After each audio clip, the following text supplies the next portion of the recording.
Gospel reading this morning is from the first chapter of Mark, verses 32 through 39.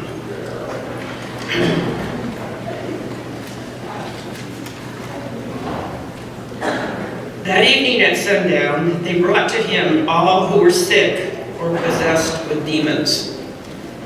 And the whole city was gathered around the door. And he cured many who were sick with various diseases and cast out many demons.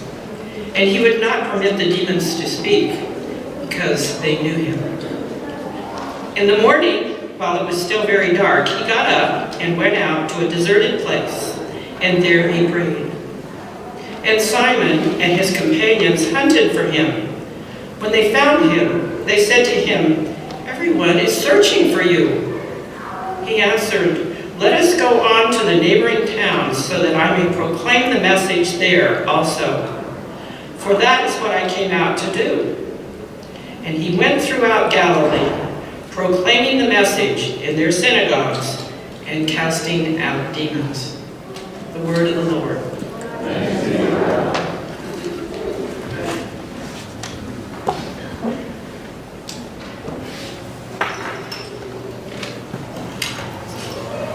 According to an article that I recently read from New York Times Magazine, all people, just like us, have a real problem with predicting what will make them happy and how they will feel in the future about specific events as they project specific events happening to them, whether they're good things or bad things, how they will feel about it, trying to predict how they will feel. Now, this assertion is not just based on anecdotal evidence or personal experience, but on the research of scientists like Daniel Gilbert, a professor of psychology at Harvard University. Gilbert and his colleagues, through research, have discovered that the decision-making processes we use to predict our well-being, in other words, what will make us happy or unhappy, shows that we are very bad at predicting the future, at least from an emotional point of view. Let me quote the article to you. What Gilbert has found is that we overestimate the intensity and the duration of our emotional reactions, our effect to future events. Gilbert says, "We might believe that a new BMW will make life perfect, but it will almost certainly be less exciting than we anticipated, nor will it excite us for as long as predicted." The vast majority of Gilbert's test participants through the years have consistently made just these sorts of errors, both in the laboratory and in real-life situations. On average, bad events proved less intense and more transient than test participants predicted. Good events proved less intense and briefer as well. Dr. Gilbert calls the gap between what we predict and what we finally experience as the impact bias. The impact bias. He has labeled the mistakes of expectation that lead directly to mistakes in choosing what we think will give us pleasure. He calls that miswanting. M-I-S-W-A-N-T-I. I love that word, T-I-N-G. Miswanting. Here is how the professor summarizes miswanting. The average person says, "I know I'll be happier with a Porsche than a Chevy, or with Linda rather than with Rosalind, or as a doctor rather than as a plumber." That seems very clear to people. The problem is, I can't get into medical school or afford the Porsche. So for the average person, the obstacle between them and happiness is actually getting the futures that they desire. But what our research shows is that the real problem is figuring out which of these futures are going to have the high payoff and is really going to make you happy. Dr. Gilbert concludes, you know, the Rolling Stones said, you can't always get what you want.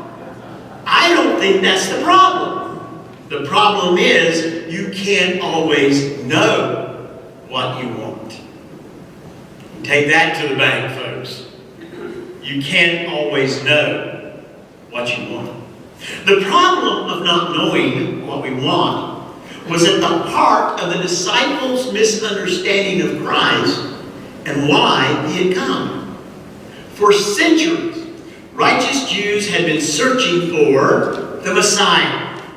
And there were always a number of devious or unbalanced individuals who were offering themselves as the answer to the search.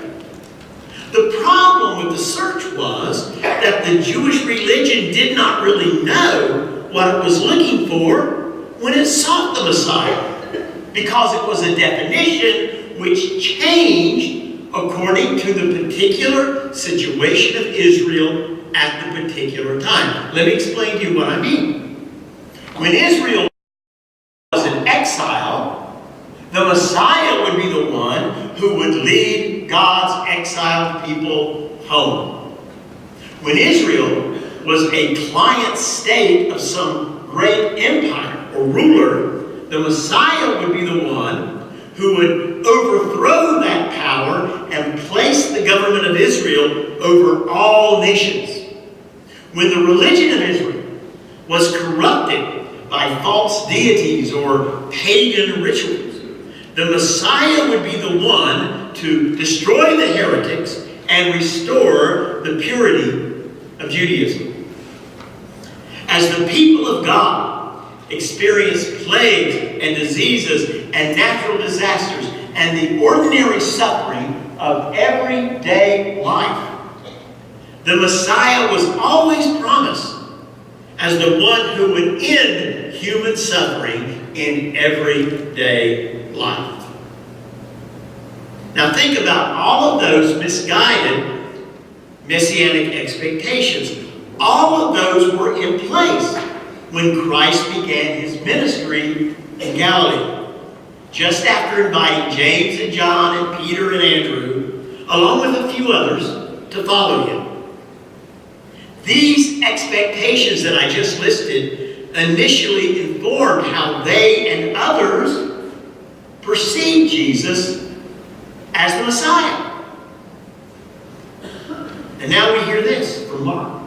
That evening at sunset, they brought to him all who were sick or possessed with demons, and the whole city was gathered around the door. And he cured many who were sick with various diseases, and cast out many demons. And he would not permit the demons to speak because they knew him. In the morning, while it was still very dark, he got up and went out to a deserted place, and there he prayed. And Simon and his companions hunted for him. When they found him, they said to him, "Everyone is searching for you." Of course everyone was searching for Jesus. He was the faith healer that they expected and that had been promised to them as the purpose of the Messiah. He would be the one who would end the daily suffering of God's people. He would be the one who would overthrow Rome and place Israel ahead of all other nations. He would be the one who would end the tyranny of the high priest as he placed himself in the Jerusalem temple, a new and eternal object of worship. And yet, the Messiah did none of those things. Not one of them. Not one. Why? Well, I think we find the answer as we read on. You notice where Jesus was and what Jesus was doing when Peter and the others found him in the dark of the early morning. What was he doing? He was in a deserted place praying. Praying. While everyone was searching outward for this marvelous, magical Messiah, he was searching inward for the will of God, for the will of his Father. And Christ replied to them, opened up to them why God had sent the Messiah, the true reason, the true purpose. Let us go on to the neighboring towns, so that I may proclaim the message there also. For that is what I came out to do. And I emphasize the that. That is what I came out to do. That message is the same one 2,000 years later. It is the proclamation of the reign of God and the offer, through that proclamation, of a new spiritual life. And this table, given to us by the Messiah, is the place where that new spiritual life begins for those who do not have it, and where that spiritual life is refreshed and renewed and repurposed for those who do. The unreal expectations of the Jewish Messiah was exclusive. It did not include all of humanity. In fact, if you think about it, it did not include any humanity, because none of those things we could do. We could not end the everyday suffering of the world, no more than we could end the abuse of power or the misuse of religion. We still can. But what we can do is what the Messiah came to do. What we can do is what the Messiah invited us to do in following him. We can go forth and proclaim the message of the good news in our own way, using whatever talents God has given us, doing it in whatever way God calls us to do. We can proclaim to the world that God loves us. We can proclaim to the world the new spiritual life of God's reign. We can proclaim and offer a new purpose and meaning to human existence as a true and final answer to our search for happiness and peace. Remember that game show, Who Wants to Be a Millionaire? Isn't that the name of it? And whenever they ask the questions, they would always say, is that your final answer? Is that your final answer, right? Jesus was God's final answer. Is that your final answer, God? This is it, right? Henry Nouwen, in his book, The Three Movements of the Spiritual Life, explains what it means to search ourselves for answers rather than to search the world. This is what he says. To live a spiritual life, we must first find the courage to enter into the desert of our loneliness and to change it by gentle and persistent efforts into a garden of solitude. Loneliness to solitude. The movement from loneliness to solitude, however, is the beginning of any spiritual life, because it is the movement from the restless senses to the restful spirit, from the outward reaching cravings to the inward reaching search, from the fearful clinging to the fearless play. I love now I'm using that word, play. Playing in God's kingdom.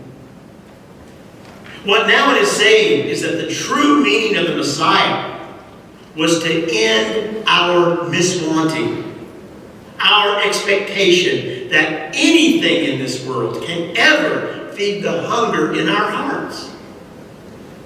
Only at this table, only at the table of Christ do we find such food. And this morning, we are invited to share it.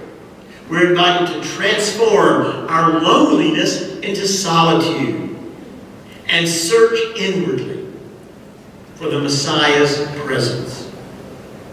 In that presence is every answer we will ever need. In that presence is the end of all searches. So this morning, let us go to that quiet place of prayer, meditation, forgiveness, and guidance. Let us go to that place for which everyone is searching, so that God can search us. Amen.